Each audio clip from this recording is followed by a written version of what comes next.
The conference room on the 14th floor of the Beaumont Racing Building in Charlotte, North Carolina, was very quiet. Sienna Marchand sat at the head of the table in a charcoal suit she had worn to 3 board meetings in the past month, and she was reading a document that had been placed in front of her 11 minutes ago, and she had not looked up since. The document was 43 pages long. The first page was a wire transfer record. June 2020. $4.8 million. Originating account, Beaumont Racing LLC Operating Fund. Receiving account, a shell company registered in Delaware with no public officers and no traceable principals. The signatory on the transfer was Robert Tran. Robert Tran, who had been CFO of Beaumont Racing for 9 years. Robert Tran, who had sat in this same room for every board meeting since Sienna had taken over. Robert Tran, who had told her 17 months ago that 4 IndyCar engines from the 1998 championship season were so badly damaged by a storage flood that they were worth less than the cost of disposal. Robert Tran, who had recommended she pay a garage mechanic in Lafayette, Louisiana, $3,500 to get rid of them. Sienna set the document down. She looked across the table at the man who had brought it to her. He was sitting with his hands folded on the table and his eyes on her, patient in the particular way of someone who has been patient for a long time and has learned that patience is not the same as peace. His name was James Beaumont. His father had built those engines. But to understand how James Beaumont came to be sitting in that room on a Wednesday morning in March, you need to go back to a garage on Johnston Street in Lafayette, Louisiana, and a set of documents that a dead man had kept for 20 years because he believed that what a person builds should never be forgotten. René Beaumont had come to racing the way most Cajun men came to the things they loved, through stubbornness and proximity and the particular conviction that if something was worth doing, it was worth doing until it was right. He had grown up in Vermilion Parish, the son of a crawfish farmer who had never owned a car newer than 12 years old, and who had taught René by example rather than instruction that a machine was not something you replaced. It was something you understood. René had understood engines the way other people understood music, not as a collection of parts with defined functions, but as a living system with its own logic and its own voice. And if you listened long enough and carefully enough, the voice would tell you everything you needed to know. He had spent his 20s working as a mechanic at a shop in Lafayette, then as a crew technician for a small regional racing team. Then, in 1989, he had done the thing that people who knew him said was either very brave or very foolish. He had founded his own team. Beaumont Motorsports had started with 1 car, a leased garage on the east side of Lafayette, and a partnership with a man named Wallace Marchand, a Charlotte businessman who had more money than René and considerably less patience, but who had the wisdom to recognize that René Beaumont understood engines in a way that could not be taught or purchased. The partnership had been forged over a handshake and a bowl of étouffée at a table in a restaurant on Jefferson Street, and it had lasted until Wallace died in 2018 and René died in 2019, and neither of them had ever broken the terms of it. In 1998, Beaumont Motorsports had won its first IndyCar championship. René had built the engines himself, working from a specification philosophy he had developed over 9 years of racing, a philosophy that prioritized thermal management over peak output and that had been dismissed by every established team engineer René had ever presented it to. The engines had run the entire 1998 season without a single failure. The 1998 championship car had crossed the finish line at Fontana at 211 miles per hour with an engine temperature reading that René had later framed and hung on the wall of the garage next to a photograph of the car. He had also kept every specification sheet, every casting reference document, every test log and dyno record from the 1998 engine program in a binder that he stored in the bottom drawer of the desk in the back office of Beaumont Garage on Johnston Street. The binder was gray, worn at the spine, with a strip of masking tape on the cover that read, in René's careful block letters, simply, 1998. James Beaumont had grown up in that garage. He had grown up on the stool beside his father's desk, eating whatever his mother had packed for him, and watching René work with the focused, unhurried attention of a man who had never once confused speed with efficiency. He had learned to identify an engine problem by sound before he was 10 years old. He had learned to read a dyno sheet before he learned to read a balance sheet.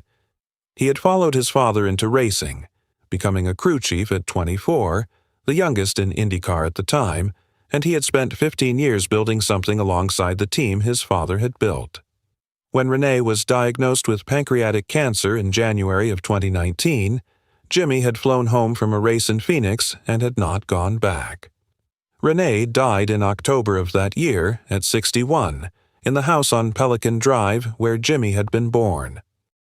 He died with his son beside him and a copy of the 1998 binder on the nightstand, which Jimmy had brought him in the last weeks because René had asked for it, not to read, but simply to have near. The team dissolved 6 months after René died. The partnership agreement between the Beaumont and Marchand families was clear about succession, and Wallace's daughter Sienna, who had been running Marchand Capital in Charlotte since her father's stroke in 2017, had taken over Beaumont Racing in January of 2020 with the intention of restructuring and relaunching. She had inherited Robert Tran as CFO, along with everything else. Jimmy had not been part of the transition. He had opened Beaumont Garage on Johnston Street in March of 2020, in the same building his father had leased in 1989, and he had gone back to what René had always told him was the foundation of everything else. He had gone back to the work. He met Amélie Thibodeau at a crawfish boil in Broussard in the spring of 2015, when he was 23 and she was 22, and she had laughed at something he said about fuel injection timing with the easy confidence of someone who found genuine things genuinely funny. They were married in 2017 at St. John Cathedral in Lafayette. Celeste was born in 2019, 3 weeks after René died, and Amélie had held the baby up in the hospital room and said quietly that she thought René had sent her early because he wanted to see her before he went. Jimmy had not been able to respond to that for a long time. Hurricane Ida made landfall on the Louisiana coast on August 29th of 2021, a Category 4 storm with sustained winds of 150 miles per hour and a storm surge that pushed 12 feet of water across Vermilion Parish before most people had finished loading their cars. Jimmy had been in Baton Rouge that morning, delivering a restored 1969 Camaro to a client. He had called Amélie at 7:45 and told her to take Celeste and go to her mother's house in Opelousas. Amélie had said she would, as soon as she finished getting René's father, old Marcel Beaumont, into the car. Marcel was 83 and had refused to leave, and Amélie had stayed to convince him. The water came faster than the forecast had projected. Jimmy had driven back through the storm on roads that were already flooding and had reached Vermilion Parish 6 hours later. The house on Pelican Drive had 4 feet of water in the ground floor. Marcel was on the second floor, frightened but unharmed. Amélie was not in the house. They found her the following morning. Jimmy did not talk about it. He had never talked about it, not to his brother-in-law, René Thibodeau, who came to stay for 3 months after and never fully left, not to Del Arsenault, who had been René's closest friend and who brought food every Sunday without being asked, not to the grief counselor the hospital had recommended and whom Jimmy had seen twice before stopping. He had talked to Celeste about it exactly once, on a Tuesday evening when she was 4 years old and had asked where Maman was, in the direct way that small children ask the questions that cost the most to answer. He had told her the truth in the simplest words he could find, and then he had held her for a long time, and after that he had gone back to work, because the work was the only place where the weight of things settled into something he could carry. Celeste was 8 now. She had Amélie's dark hair and Amélie's way of going still when she was thinking hard about something, and she sat on the same stool in the back office that Jimmy had sat on as a child, doing her homework in the afternoons with the same focused quiet that René had always said was the Beaumont family's best inheritance. The 4 engines had arrived at Beaumont Garage in March of 2022. Robert Tran had called Jimmy directly, which had surprised him, because he had not heard from anyone at Beaumont Racing since the dissolution. Robert had been smooth and professional on the phone, explaining that Sienna was streamlining the asset inventory and that 4 IndyCar engines from the 1998 program had been damaged in a storage flood during Hurricane Ida, the previous August. The damage assessment, Robert said, indicated the engines were beyond economical repair. Sienna had authorized disposal, and Robert had thought of Jimmy, given the family connection. The offer was $3,500 for a disposal contract. Jimmy could keep whatever he salvaged. Robert had said before hanging up, in the casual tone of someone making a statement rather than an argument, "These engines haven't run in over 20 years. No garage operation can authenticate IndyCar specification at this level. You're better off parting them out for scrap." Jimmy had listened to all of this and had said he would take them. The flatbed had delivered 4 engine assemblies, crated and wrapped in plastic sheeting, on a Thursday morning in late March. Celeste had been at school.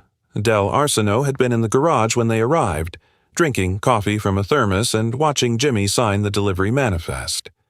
Del had looked at the crates for a moment. He had said, "Your father built those." Jimmy had said, "I know." He had stacked the crates against the back wall of the garage and covered them with tarps and gone back to the 1971 Ford Mustang he had been restoring for a client in New Iberia. He had not opened the crates for almost 4 years. It was a Tuesday morning in January of 2026 when Jimmy finally pulled the tarps off. He had been meaning to get to them for months, in the distracted way of someone who has more work than hours and who keeps a mental list of things that matter enough to wait. Celeste had asked him about the crates twice in the past year, with the careful indirectness of a child who has learned which questions to ask carefully. He had told her they were from Grandpa René's team. She had nodded and gone back to whatever she was doing, and he had noticed that she did not ask again. He uncrated the first engine on a Tuesday and knew within 20 minutes that something was wrong. Not mechanically wrong. The assemblies were in reasonable condition for their age, despite the water damage claim. What was wrong was structural, and it announced itself to Jimmy the way structural problems always announce themselves to people who had grown up reading specification sheets rather than being handed them, quietly, through the accumulation of small details that did not add up. The casting date code on the first engine block was stamped on the passenger side of the block in the location he knew from René's reference sheets. He cleaned it with a solvent cloth and read it under his work light. The date was in the second quarter of 2002. Jimmy sat back on his heels and looked at the number for a moment. He went to the back office and opened the bottom drawer of René's desk and took out the gray binder. The 1998 specification sheets were exactly where they had always been, in the first section, behind the tab that René had labeled in his block letters, Engine Program. Jimmy opened to the casting reference page and ran his finger down the production window column. The 1998 championship engines had been cast between November of 1997 and March of 1998. The engine in the first crate had been cast in 2002. Jimmy checked the second engine. The casting date was 2001. The third was 2002. The fourth was 2003. He sat down in René's chair and put the binder on the desk and looked at it for a long time. Then he checked the serial numbers. René's reference sheets included the serial number format for the 1998 Honda Indy V8 specification, a format that Jimmy had seen on documentation his entire life. The serial numbers on the engines in the crates did not match that format. The prefix was wrong. The sequence length was wrong. These were not Honda Indy V8 engines from the 1998 championship season. These were later generation assemblies from a different program, sourced from somewhere and placed in crates that had been labeled as the originals. The originals were gone. Jimmy sat in René's chair for a long time without moving. 3 weeks later, Robert Tran drove a silver Mercedes into the parking lot of Beaumont Garage on a Thursday afternoon and walked in without knocking. He was wearing a gray suit and carrying a leather portfolio, and he had the particular ease of a man who had rehearsed what he was going to say and believed the rehearsal had been sufficient. He said he had heard Jimmy was working on the engine seriously, and that he wanted to save him the trouble. He said there was a collector in Charlotte who had expressed interest in the assemblies for parts. He placed a number on the workbench without drama. $40,000 for all four. Cash, if Jimmy preferred. He said it would be cleaner for everyone, and that René would have understood the practical logic of it. Jimmy was at the second engine, holding a torque wrench. He turned and looked at Robert Tran. 3 seconds passed. Jimmy set the torque wrench down on the bench. He turned back to the engine. He picked up the solvent cloth and continued cleaning the casting surface. Robert stood in the doorway for 30 seconds. Then he walked back to the Mercedes and drove away. That evening, Celeste came in from school and set her backpack on the hook and climbed onto the stool and took out her homework. She worked for 20 minutes in silence. Then she looked up. She said, "Dad, is Miss Sienna coming here?" Jimmy looked at her. He said he did not know who Miss Sienna was. Celeste said she had asked Uncle Remy about the crates, and Uncle Remy had told her they were from Grandpa René's racing team, and that a lady named Sienna ran the team now. Jimmy said, "Maybe." Celeste went back to her homework. After another minute, she said, without looking up, "Grandpa René would want those engines to run again. I think that." Jimmy did not answer. He continued working, but he reached for the gray binder and set it on the bench beside him, where he could see it. Jimmy worked through February with René's binder open on the bench beside him. He approached the four engines the way his father had approached every problem that mattered, methodically and without shortcuts, documenting each finding before moving to the next, building a record that could stand on its own without the person who had assembled it needing to explain it. He started with the casting dates, which he had already confirmed. He photographed each one under direct work light, with a scale reference in the frame and the corresponding page from René's reference sheets placed beside the block for direct comparison. He numbered each photograph and entered it in a log he kept in a composition notebook, in block letters, the way René had taught him. He moved to the serial numbers. The Honda Indy V8 specification used a serial number format that René's reference sheets documented precisely, a format Jimmy had seen on the original championship engines as a child, helping his father tag components during rebuild seasons. The format on the engines in the crates deviated in 2 specific ways. The prefix identifier was wrong by 2 characters. The sequence length was 7 digits instead of 8. He photographed each number and notated the discrepancies. He moved to the head castings. The 1998 championship specification used a particular casting geometry at the combustion chamber crown that René had developed specifically for the thermal management philosophy of the program. It was not visible to a casual observer, and it would not have been detectable to someone who did not have the reference sheets. Jimmy had the reference sheets. He found the deviation on all 4 heads. He photographed it and notated it. By the end of the 3rd week, he had a composition notebook with 67 annotated photographs and a 12-page written analysis that cross-referenced every finding with the specific page in René's binder where the original specification appeared. He also had something else. On the last page of the serial number section of René's reference sheets, in handwriting Jimmy recognized as belonging to the early 1990s, before René's hand had developed its later precision, there was a note that had been written in pencil and then traced over in ink, as though René had wanted to make sure it would not fade. The note said, "If these engines ever leave this building without my signature, find them." Jimmy read it twice. He closed the binder and called IndyCar Technical Commission in Indianapolis.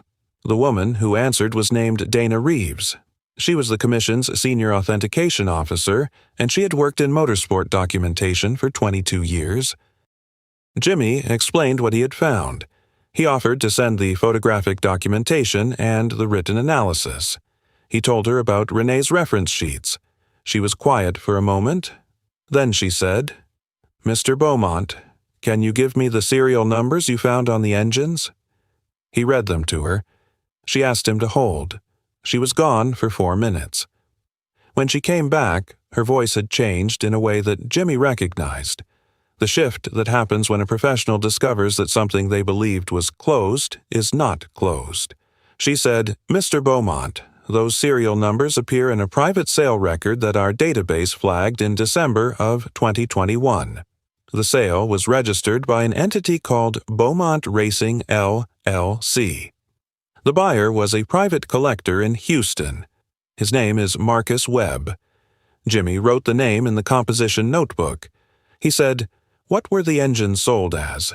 She said, "They were sold as the 1998 Beaumont Motorsports Championship engines, authenticated by the seller as original specification." Jimmy set the pen down. He picked it up again and wrote, "Authenticated by the seller." He thanked Dana Reeves and told her he would send the full documentation file within 24 hours. She told him she would be contacting the commission's legal team that afternoon. She told him she was sorry about his father.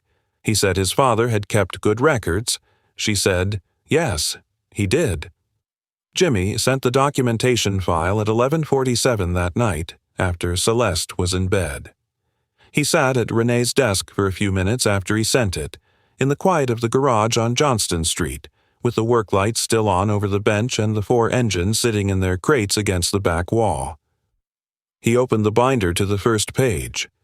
At the top of the page, in René's block letters, was the year 1998. Below it, in smaller letters, was a sentence that Jimmy had read so many times in his life that he had stopped seeing it the way you stop seeing a painting that has been on a wall for too long. He saw it now. It said, "An engine is an argument. Build it well enough and it speaks for itself." Jimmy closed the binder. He turned off the work light. He drove home. IndyCar Technical Commission contacted Sienna Marchand on a Monday morning in late February through her office's main line. The call was taken by her assistant and escalated within 4 minutes, which was faster than most calls were escalated, which told Sienna before she picked up the phone that whatever was coming was not going to be a routine inquiry. Dana Reeves introduced herself and explained the situation with the professional directness of someone who has delivered difficult information before and has learned that clarity is a form of kindness. She explained that an authentication review had been opened on 4 engines sold by Beaumont Racing LLC in December of 2021. She explained that the engines had been represented to the buyer as original 1998 championship specification. She explained that documentation submitted by a James Beaumont of Lafayette, Louisiana, had raised substantive questions about that representation. She asked if Sienna was aware of the sale. Sienna said she was not. She said it twice, which was once more than necessary, because she wanted to be certain Dana Reeves understood that she was not performing ignorance. She pulled the disposal records that afternoon. The contract was there. $3,500. Her signature. March 2022. Robert Tran's recommendation memo was attached. 2 pages, clear and professional, detailing the water damage assessment and the disposal rationale. She read the memo 3 times. Then she called her personal attorney. She did not call Robert Tran. 3 days later, on a Thursday afternoon, Sienna drove to Lafayette alone. She had not told her assistant where she was going. She had not told Robert Tran. She had entered the address of Beaumont Garage on Johnston Street into her navigation, and driven 5 hours from Charlotte through pine country and bayou in the particular flat light of a Louisiana winter afternoon that makes everything look slightly more permanent than it is. She parked in front of the garage at 4:47 in the afternoon. The garage door was open. Inside, she could see the 4 engine crates against the back wall and a man in a gray work shirt standing at the bench, writing in a composition notebook, not looking up. She walked in. Jimmy looked up from the notebook. He looked at her for a moment without expression, the way someone looks at a thing they have been expecting without knowing exactly when it would arrive. He said, "Miss Marchand." She said, "Mr. Beaumont." She looked at the 4 crates. She said, I signed that disposal contract. He said, I know. She said, I did not know what I was signing away. He said, I know that too. A girl of about 8 appeared in the doorway of the back office, dark-haired and serious, carrying a small plate.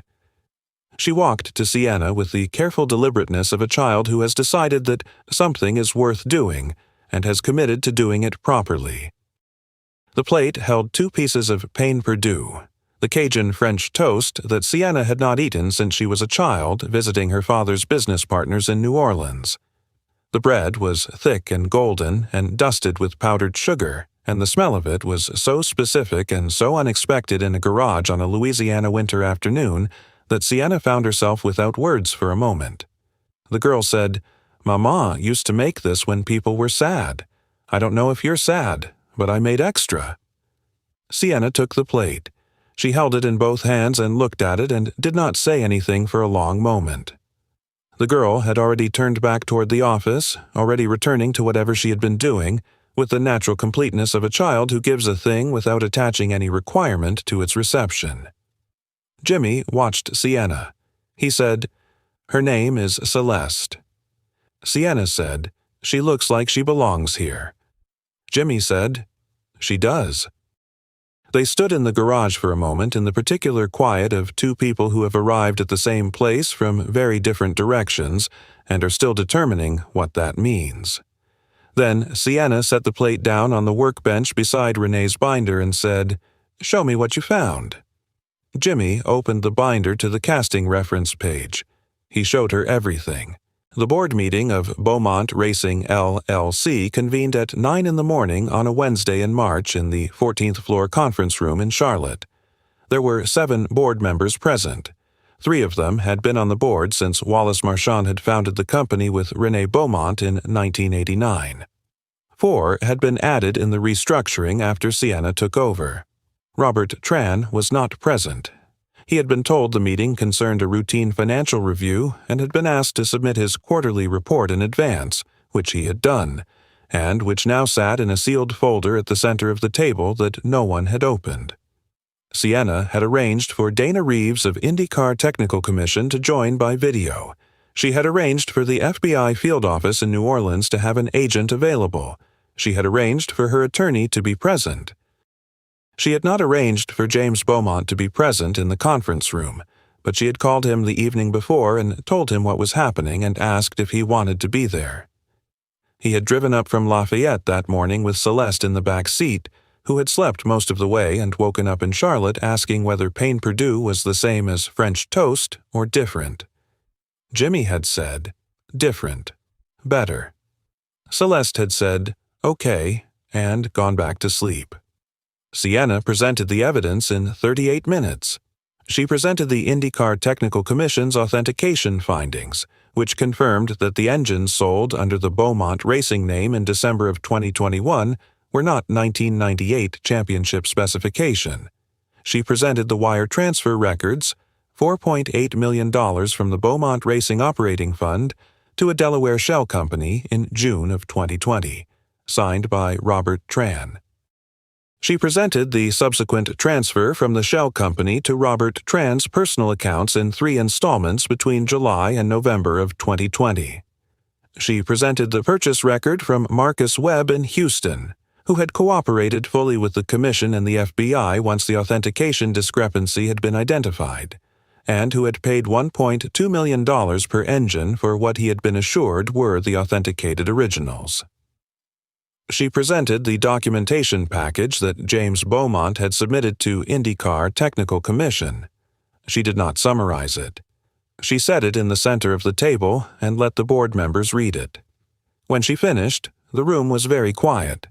One of the older board members, a man named Harold Whitmore, who had been at the original 1989 handshake dinner on Jefferson Street and who had known René Beaumont for 30 years, cleared his throat once. He looked at the documentation package. He looked at Jimmy, who was sitting near the window with his hands folded on the table. He said, "You found this from your father's reference sheets." Jimmy said, "He kept everything." Harold Whitmore did not say anything else for a moment. Then Sienna nodded at her attorney, who stepped out of the room. Robert Tran was arrested in the parking garage of the building 40 minutes later by agents from the FBI's Financial Crimes Division.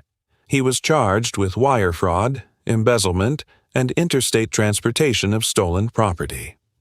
Marcus Webb's attorney had already submitted a cooperation agreement that morning. The Delaware Shell Company's principals had been identified the previous week.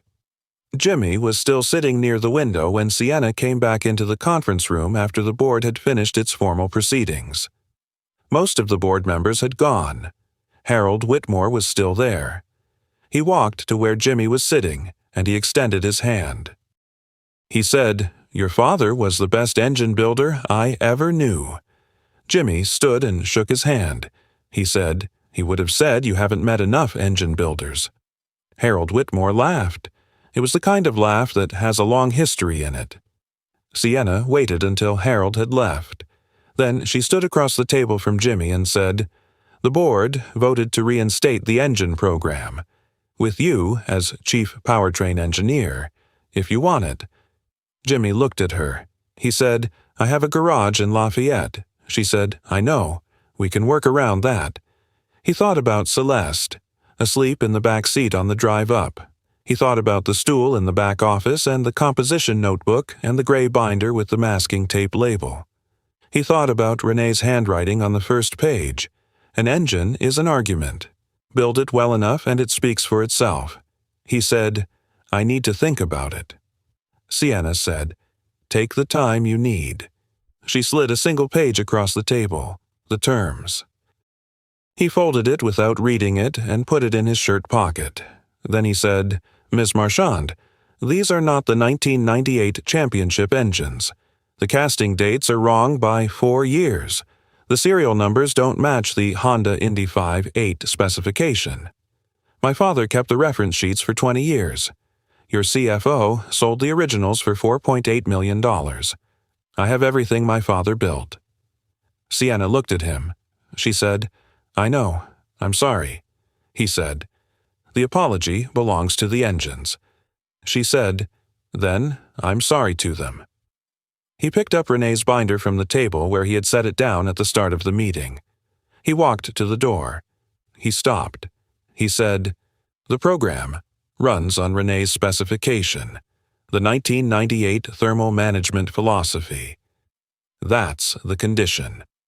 Sienna said, "That was always going to be the condition." The civil judgment came through in June. $2.4 million against Robert Tran's personal assets, which were considerable and which included a house in Dilworth and a car collection of 11 vehicles, 3 of which were subsequently auctioned by court order.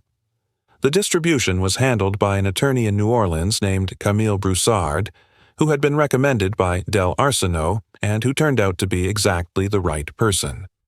$180,000 went to Celeste's surgery at Tulane Medical Center in New Orleans, which had been scheduled for September and which would correct the cardiac arrhythmia that her pediatric cardiologist had been monitoring for 2 years. Jimmy had not told Celeste it was scheduled yet. He was waiting for the right moment, which he thought might be after the crawfish season, when things slowed down. $1.2 million went into an education trust at a bank on Jefferson Street in Lafayette, designated for Celeste's use from the age of 18 forward, for whatever she decided to do with her life when the time came. The trust document used the phrase, "whatever she decides," which was something Jimmy had asked his attorney to include specifically, because René had told him once that the worst thing you could do for a child was decide their future before they had a chance to discover it themselves. $600,000 went into Beaumont Garage. A third bay, the one that had always been planned and never built. New equipment. A dyno room in the back annex, the same configuration René had wanted for the original Johnston Street space in 1989 and had never been able to afford. The remaining $420,000 went to Beaumont Racing's Engine Program Reinstatement Fund, which Sienna had matched from the company's operating budget, giving the program its first real capitalization since Wallace's death. On a Saturday morning in late July, Jimmy drove to the garage before Celeste was awake. He stood in the new third bay for a while, in the smell of fresh concrete and primer and the particular quality of morning light in Louisiana in the summer, thick and gold and already warm before 8 o'clock. He opened the gray binder to the first page and read the sentence at the top, the one he had read so many times as a child that it had become invisible. He read it out loud, once, to no one in particular, because some things deserve to be said out loud at least once. An engine is an argument. Build it well enough and it speaks for itself. He closed the binder. He set it on the new workbench in the third bay, in the center, where it would be the first thing anyone saw when they walked in.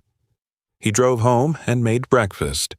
Celeste came downstairs at 8:30 in the pajamas with the small crawfish pattern that Amelie had bought at a shop on Magazine Street in New Orleans, the summer before Ida, and she sat at the kitchen table and ate eggs and looked at her father with the particular attention she sometimes gave him in the mornings when she was thinking about something she had not yet decided whether to say.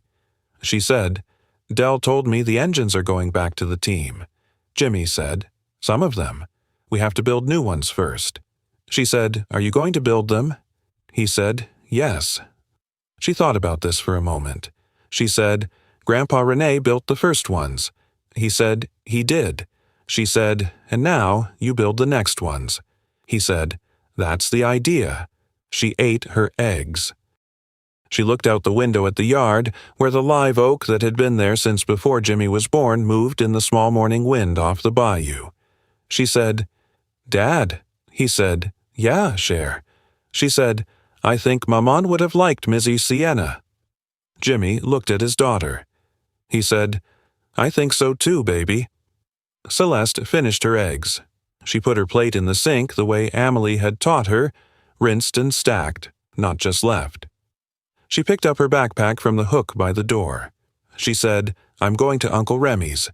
He said, "Be back for lunch." She said, "Okay." Then she paused at the door. She said, "Dad, when the new engines are done, can I come to the race?" He said, "You can come to all of them."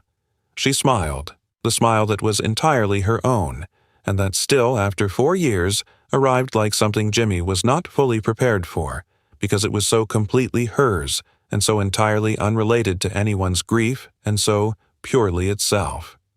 She went out the door. Jimmy stood in the kitchen for a moment in the quiet of a Saturday morning in Lafayette in the summer, with the ceiling fan turning and the live oak moving outside and the coffee still warm in the cup on the table. He thought about René, who had kept a binder for 20 years because he believed that what a person builds should never be forgotten. He thought about Amelie, who had stayed behind in a storm because she could not leave an old man alone, and who had taught their daughter to rinse her plate and make pain perdu for people who were sad and give it without conditions. He thought about Celeste, who had asked to come to all of the races. He picked up his coffee. He drank it, standing at the window. Outside, the live oak moved in the bayou wind the way it had always moved, unhurried and unchanged, the way things move when they have been rooted long enough to know that weather passes. He set the cup down. He went back to the garage. There was work to do.